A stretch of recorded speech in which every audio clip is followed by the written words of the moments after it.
Extrait de L'Argent de Charles Péguy. Nous essaierons de le dire. Nous avons connu, nous avons touché l'ancienne France, et nous l'avons connue intacte. Nous en avons été enfants. Nous avons connu un peuple, nous l'avons touché. Nous avons été du peuple, quand il y en avait un. Le dernier ouvrier de ce temps-là était un homme de l'ancienne France. Et aujourd'hui, le plus insupportable des disciples de M. Maurras n'est pas pour un atome un homme de l'ancienne France. Nous essaierons, si nous le pouvons, de représenter cela. Une femme fort intelligente et qui se dirige allègrement vers ses 70 et quelques années disait « Le monde a moins changé pendant mes 60 premières années qu'il n'a changé depuis 10 ans. Il faut aller plus loin. Il faut dire avec elle, il faut dire au-delà d'elle. Le monde a moins changé depuis Jésus-Christ qu'il n'a changé depuis 30 ans. Il y a eu l'âge antique et biblique, il y a eu l'âge chrétien, il y a l'âge moderne. Une ferme en Beauce, encore après la guerre, était infiniment plus près d'une ferme gallo-romaine, ou plutôt de la même ferme gallo-romaine, pour les mœurs, pour le statut, pour le sérieux, pour la gravité, pour la structure même et l'institution, pour la dignité, et même, au fond, d'une ferme de Xénophon, qu'aujourd'hui elle ne se ressemble à elle-même. Nous essaierons de le dire.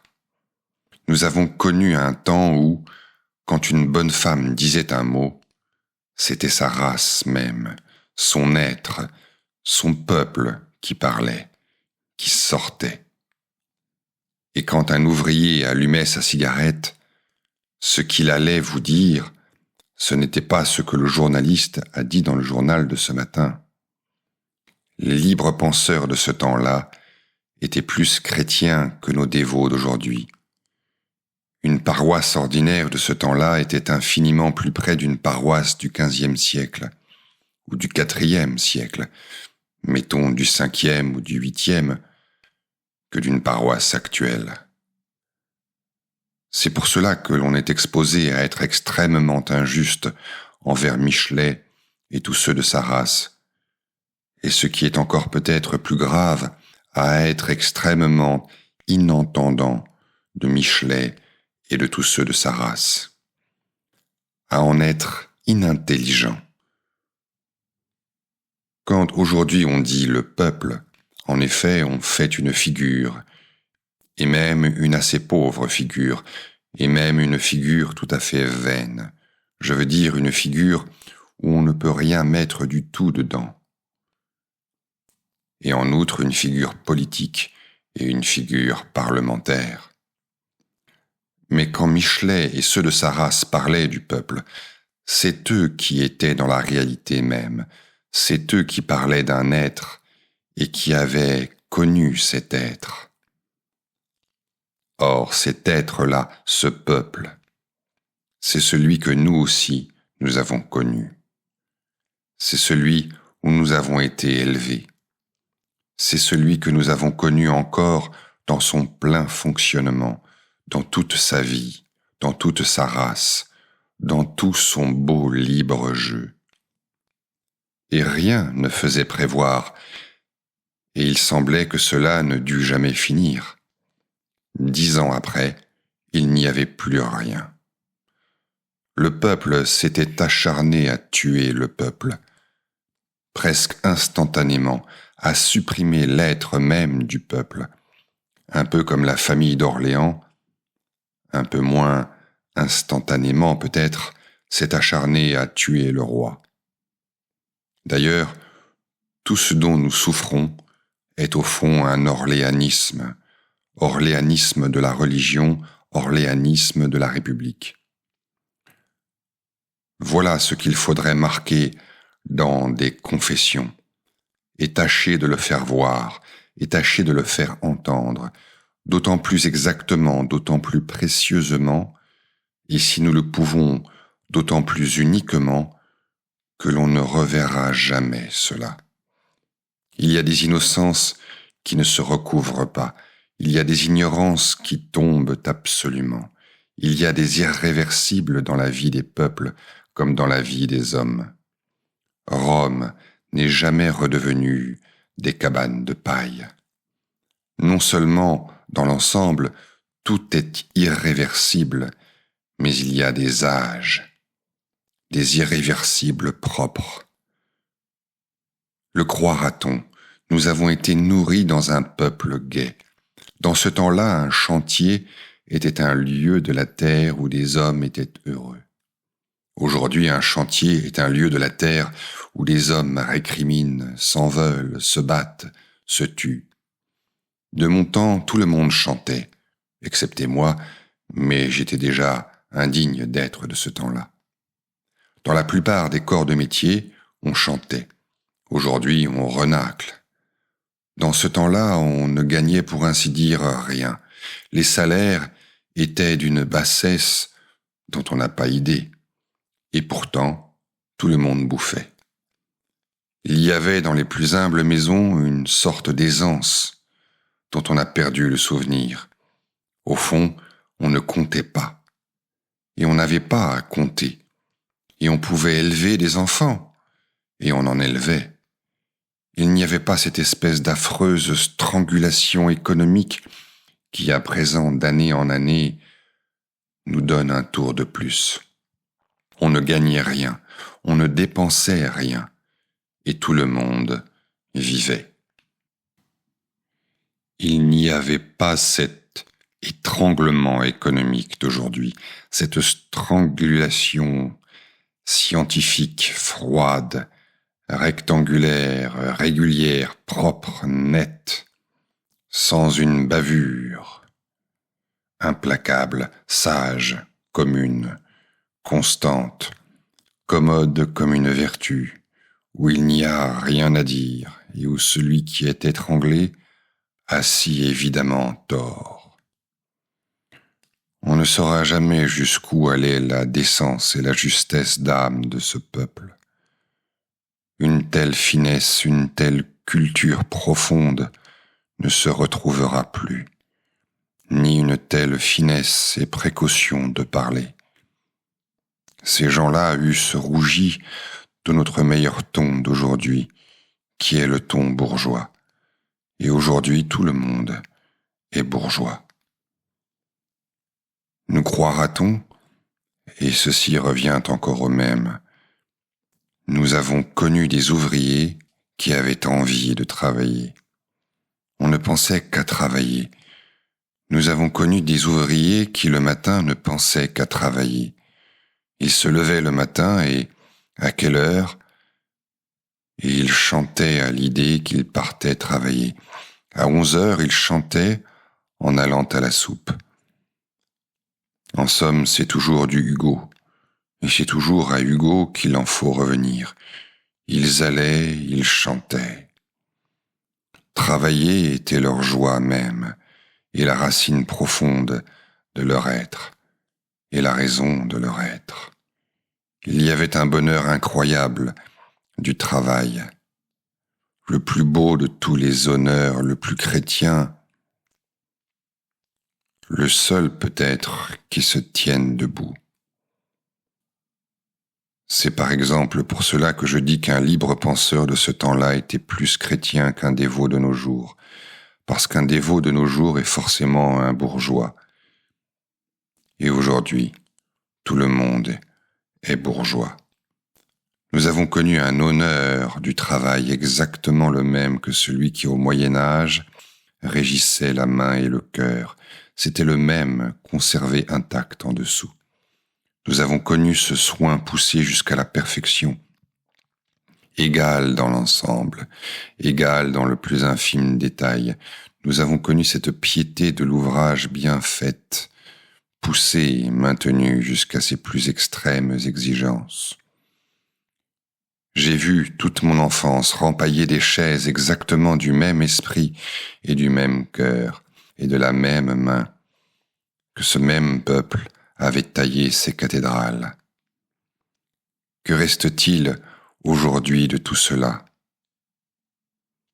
Comment a-t-on fait du peuple le plus laborieux de la terre, et peut-être du seul peuple laborieux de la terre, du seul peuple peut-être qui aimait le travail pour le travail, et pour l'honneur, et pour travailler, ce peuple de saboteurs? Comment a-t-on pu en faire un peuple qui, sur un chantier, met toute son étude à ne pas en fiche un coup? Ce sera dans l'histoire une des plus grandes victoires, et sans doute la seule, de la démagogie bourgeoise intellectuelle. Mais il faut avouer qu'elle compte, cette victoire. Il y a eu la révolution chrétienne, et il y a eu la révolution moderne. Voilà les deux qu'il faut compter. Un artisan de mon temps était un artisan de n'importe quel temps chrétien, et sans doute peut-être de n'importe quel temps antique. Un artisan d'aujourd'hui n'est plus un artisan. Dans ce bel honneur de métier convergeaient tous les plus beaux, tous les plus nobles sentiments, une dignité, une fierté. Ne jamais rien demander à personne, disait-il. Voilà dans quelles idées nous avons été élevés, car demander du travail, ce n'était pas demander. C'était le plus normalement du monde, le plus naturellement réclamer, pas même réclamer, c'était se mettre à sa place dans un atelier, c'était, dans une cité laborieuse, se mettre tranquillement à la place de travail qui vous attendait. Un ouvrier de ce temps-là ne savait pas ce que c'est que quémander. C'est la bourgeoisie qui quémande. C'est la bourgeoisie qui, les faisant bourgeois, leur a appris à quémander. Aujourd'hui, dans cette insolence même et dans cette brutalité, dans cette sorte d'incohérence qu'ils apportent à leurs revendications, il est très facile de sentir cette honte sourde, d'être forcé de demander, d'avoir été amené par l'événement de l'histoire économique à quémander. Ah oui, il demande quelque chose à quelqu'un à présent. Il demande même tout à tout le monde. Exiger, c'est encore demander, c'est encore servir. Ces ouvriers ne servaient pas, ils travaillaient. Ils avaient un honneur absolu, comme c'est le propre d'un honneur. Il fallait qu'un bâton de chaise fût bien fait. C'était entendu, c'était un primat. Il ne fallait pas qu'il fût bien fait pour le salaire ou moyennant le salaire. Il ne fallait pas qu'il fût bien fait pour le patron, ni pour les connaisseurs, ni pour les clients du patron. Il fallait qu'il fût bien fait lui-même, en lui-même, pour lui-même, dans son être même. Une tradition. Venue, montée du plus profond de la race, une histoire, un absolu, un honneur voulait que ce bâton de chaise fût bien fait. Toute partie dans la chaise qui ne se voyait pas était exactement aussi parfaitement faite que ce qu'on voyait. C'est le principe même des cathédrales. Et encore, c'est moi qui en cherche si long, moi dégénéré. Pour eux, chez eux, il n'y avait pas l'ombre d'une réflexion. Le travail était là. On travaillait bien. Il ne s'agissait pas d'être vu ou pas vu. C'était l'être même du travail qui devait être bien fait. Et un sentiment incroyablement profond de ce que nous nommons aujourd'hui l'honneur du sport, mais en ce temps-là répandu partout. Non seulement l'idée de faire rendre le mieux, mais l'idée dans le mieux, dans le bien, de faire rendre le plus. Non seulement à qui ferait le mieux, mais à qui en ferait le plus. C'était un beau sport continuel qui était de toutes les heures, dont la vie même était pénétrée, tissé, un dégoût sans fond pour l'ouvrage mal fait, un mépris plus que de grand seigneur pour celui qui eut mal travaillé. Mais l'idée ne leur en venait même pas. Tous les honneurs convergeaient en cet honneur, une décence et une finesse de langage, un respect du foyer, un sens du respect, de tous les respects, de l'être même du respect, une cérémonie pour ainsi dire constante. D'ailleurs, le foyer se confondait encore très souvent avec l'atelier, et l'honneur du foyer et l'honneur de l'atelier étaient le même honneur. C'était l'honneur du même lieu, c'était l'honneur du même feu. Qu'est-ce que tout cela est devenu ? Tout était un rythme et un rite et une cérémonie depuis le petit lever. Tout était un événement sacré. Tout était une tradition, un enseignement. Tout était légué. Tout était la plus sainte habitude. Tout était une élévation intérieure et une prière toute la journée. Le sommeil et la veille, le travail et le peu de repos, le lit et la table, la soupe et le bœuf, la maison et le jardin, la porte et la rue, la cour et le pas de la porte, et les assiettes sur la table. Il disait en riant, et pour embêter les curés, que travailler, c'est prier. Et ils ne croyaient pas si bien dire, tant leur travail était une prière, et l'atelier un oratoire. Tout était le long événement d'un beau rite. Ils eussent été bien surpris, ces ouvriers, et quel eût été non pas même leur dégoût, leur incrédulité, comme ils auraient cru que l'on blaguait, si on leur avait dit que quelques années plus tard, dans les chantiers, les ouvriers, les compagnons, se proposeraient officiellement d'en faire le moins possible, et qu'ils considéreraient ça comme une grande victoire, une telle idée pour eux, en supposant qu'ils la pussent concevoir, c'eût été porter une atteinte directe à eux-mêmes, à leur être, ça aurait été douter de leur capacité, puisque ça aurait été supposer qu'ils ne rendraient pas tant qu'ils pouvaient. C'est comme de supposer qu'un soldat ne sera pas victorieux.